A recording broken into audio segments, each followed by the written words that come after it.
Nakasweldo na ba ang all? At ito nga ang akin at binigay na ni Lolo ang aking sweldo para ngayong buwan. At itong video na to ay ginawa ko para mag-guide kayo kung paano nga i-transfer ang ating PayPal money to our GCash.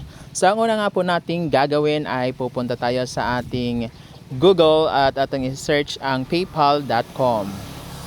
At sa paypal.com, kinanglan po natin na i-login ang ating PayPal account.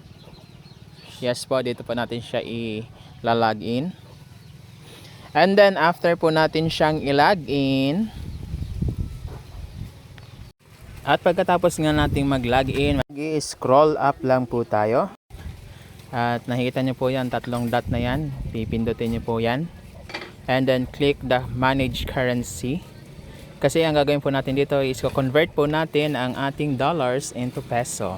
So pagkatapos po natin i-scroll down, nakita nyo po yung USD, yung tatlong point po ay atin po ipindot at ipindutin natin ang convert currency and then set to Philippine peso. And then sa conversion naman, kailangan natin i-type kung magkanong dollars ang ating i-convert. So that is 25.11. Then click next. And then makita po natin dyan na meron tayong 1,375.94 pesos. So, kiklik na natin yung convert now.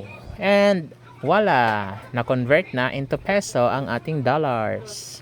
At ang susunod natin gagawin ay pupunta tayo sa ating GCash account para i-link ang ating PayPal.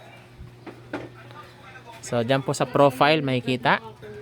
And then, click My Link Accounts.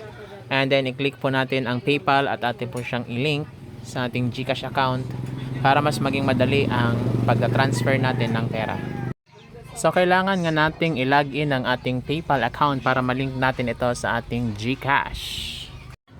At pagkatapos ng malink ang ating PayPal sa ating GCash account, i-direct niya tayo dito sa pagta-transfer na natin ng money sa ating GCash.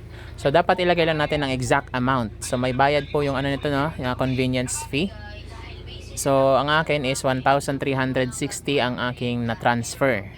Kasi may bayad siyang 13 pesos. And wala! Nandyan na sa GCash ko ang aking pera. Salamat sa panonood!